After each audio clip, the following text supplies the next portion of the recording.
In this video, I'm going to be going over the new generational packs in NBA 2K23 My Team. As you guys can see on the screen, these are going to be the 5 new Dark Matter cards. We got one Invincible, which is going to be Tracy McGrady, and then for the 4 other Dark Matters, we got Shea, Vince Carter, Patrick Ewing, and Jalen Green. This actually did get leaked a little bit before the content drop usually does get leaked, because you guys can see here, My Team, their official page said, first up, the Pink Diamonds and Galaxy Opals coming tomorrow in the generational packs. So as you guys can see, this is going to be the entire content drop, the 4 Pink Diamonds, the 5 Galaxy Opals, and then this that My Team will leak on their actual page here in a second, probably in about, honestly, when you guys are watching this video, they would probably already release this, page on their actual My Team thing, but these are going to be the 5 new Dark Matters. So Invincible, Tmac, we got Dark Matter Shea, Vince Carter, Patrick Ewing, Jalen Green. Can Jalen Green play point guard? He can. I know it's a little bit blurry, it might be hard to see because, like I said, this is leaked actually before. It's leaked like before actually on their My Team page. And then you guys can see the Galaxy Opal, Sean Bradley, Cedric Maxwell, a little bit interesting. He can't play the shooting guard position. I'll go over all these cards in detail and just who I think will actually be really good. But just a quick overview. This Harold Miner, just because I have no idea who that is, I'm assuming he doesn't have a card this year. He's probably going to be an absolute god just because I have no idea who he is. Has he ever been in a My Team? Okay, yeah, so if he's never been in a My Team, he's probably going to be an insanely good point guard. How tall is he? I want to quickly check. Because was he tall? Because if he was tall, then he could actually be really good. It says, I always hate how it says their height in meters. But yeah, height. Oh my god, I cannot spell. How do you spell height? I cannot spell. Yo, my keyboard won't work. Hold on. Okay, I don't know how tall that is.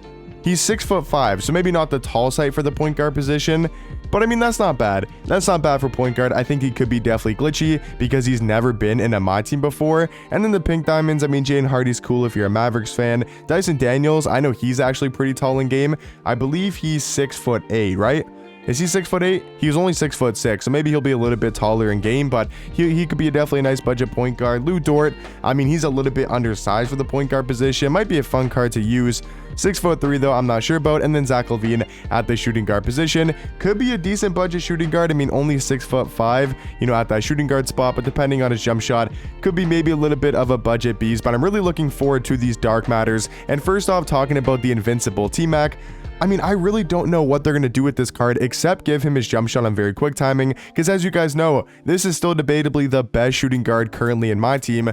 So now he's getting an Invincible card. Like, how much better can they actually make that card? But yeah, looking at Tmac here, we can see in his animations, he's got probably the best jump shot in the game with the KPJ base, and the Oscar Robertson upper on quick timing is probably the best jump shot in game. So what I think they're going to do is they're probably just going to put this on very quick timing is what I would assume for his jump shot, and then also maybe give him like a little bit better of a size up, whether he gets the Steve Francis size up, whether he gets the Garland, the Kyle Lowry, and then they might give him the Trayscape, or they might leave that on the Curryscape. But there's really not too much they can do with KPJ except make his release a little bit quicker. He's going to have that 64 Hall of Fame badges, which will make a difference. Like, having 34 extra HOFs is going to be absolutely ridiculous to have, and he's going to have 99 in every single category. So he's going to be the best card in My Team, I would assume, right? Because he's going to have a little bit quicker of a jump shot, a little bit better dribble sigs, 64 Hall of Fame badges. He's 6'8" at the 2, so great height, great wingspan.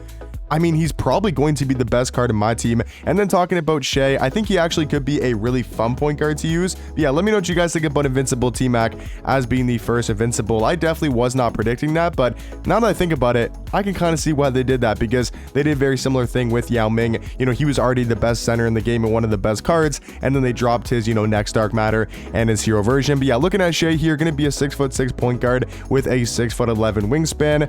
I don't mind his jump shot, but I hope they do potentially change it. I just don't think it's a great release, but he mainly just needs new dribble sigs, whether he gets like the Kyle Lowry size up, he gets the Garland size up, the Steve Francis, whether he gets the Curry escape, the Trey escape, the Wall escape, he's just going to need better sigs, and I think he could be actually a very solid Dark Matter card in game. Vince Carter is probably the card that I'm most looking forward to, because I think this card was amazing. Now, will this jump shot be amazing on very quick time in the Kuzma base and the Vince Carter upper? I hope they change it to maybe the Oscar upper, on very quick timing, and then maybe give him slightly better dribble saves. But I think Vince Carter as a dark matter could be an absolute elite shooting guard, maybe on that Terry Dischinger, Tim Thomas, potentially on that level, and he should be fairly expensive as well. Patrick Ewing is always one of those cards in my team where it just really comes down to if they want to soup him out, because he's got the size, he's 7'3" wingspan, he can play the power forward position. It just comes down to, are they going to give him a completely new jump shot? Are they going to give him good dribble sigs? But mainly just comes down to the jump shot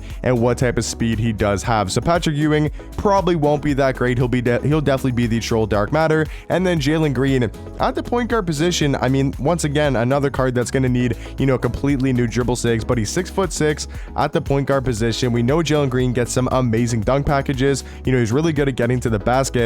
He's just once again gonna need a completely new jump shot. If they give him a good release like KPJ base, maybe give him a good upper as well on very quick time, and they give him elite dribble sigs, he could be one of the better point guards in my team, kind of on that like MJ level, depending on what jump shot they give him. So yeah, that's gonna be the 4 dark matters and the Invincible Tmac. I think Tmac will probably be a top 3 card in the game and the best shooting guard. Shea will be pretty decent, maybe on that like Devin Booker, Cade Cunningham level, maybe slightly better. Vince Carter will easily be a top 5 shooting guard in the game, which is saying a lot when there's 2 Tmacs. There's a Tim Thomas, there's a Terry Dischinger, a Steve Smith. I think he'll kind of be on that Steve Smith, Ricky Davis level. Patrick Ewing probably will be terrible, but definitely could be solid if they give him a whole new jump shot. And then Jalen Green, once again, depending on the jump shot, could actually be a very fun point guard to use and super elite in game as well. But now to talk about the actual stuff that's been released on the Myteam page, which is the Galaxy Opals and the Pink Diamonds. Like I said, none of the Pink Diamonds except for Dyson Daniels really moves the needle for me. I think Dyson Daniels could be decent, but the rest are probably just going to be fun cards to use, but realistically not that great in game. We are going to be getting Chris Mullin. I believe he had, was it a Pink Diamond earlier in the year? I think so, right? Chris Mullin, yeah, he got that, he got the Spotlight card in the Galactic Conqueror for the KG. So he's 6'7" at the 2, 6'10" wingspan. Once again, just depends on the jump shot, but they like to usually give Chris Mullin cards late in the year, like the Curry escape and a good size up. So he should have good dribble sigs and a very solid jump shot. So he could be a great offensive shooting guard. Cedric Maxwell, a little bit weird how he can't play the shooting guard position. If you guys remember Cedric Maxwell from last year, I'll just quickly go show you guys the card. I mean, this man was one of the best dark matters, one of the best shooting guards in the game for a while because he was at the shooting guard position. He had such a good jump shot. I mean, all around just an absolute beast. But then looking at him this year, he only does have a gold card, so it's kind of hard to tell what they're going to do with Cedric Maxwell. He comes with like, he's got the default jump shot and no dribble sig, so they're most likely going to soup him out. 6'8" at the 3 is fine, but it's just kind of weird how they didn't put him at the shooting guard position. Now, talking about Sean Bradley. Now, I know everyone's saying that he's probably going to be like George Mearson, and he's going to be like, Chuck Navette or Simbu Lar, these type of tall cards that all get 25 speed, and you guys might be right. But the thing is, if you look at Simbu Lar, you look at George Mearson, you look at Chuck, like they all have in common that they're all Pink Diamonds. I don't know, maybe I'm looking into it too deep, but potentially because he's a Galaxy Opal, they might soup him up, and he also can't play power forward like a card like Simbu Lar. And if you guys don't know who Sean Bradley is, I'll just go quickly show you guys his height and his wingspan from last year so you guys can see, what we're going to be working with. On his gold card last year, he's 7'6" with a 7'5" wingspan. So once again, depending on his speed, depending on his jump shot, he could be one of the best centers in the game. But knowing 2K, they'll probably just give him 25 speed, 25 acceleration. And then the last Galaxy Opal is going to be Sean Marion. Once again, a little bit weird only at the small forward position. I kind of expected him to be able to play shooting guard, but should be a good defensive card. I mean, the Opals really aren't too crazy besides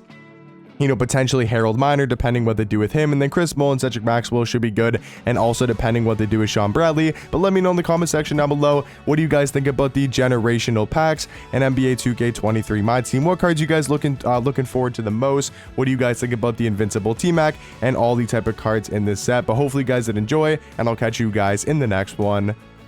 Peace.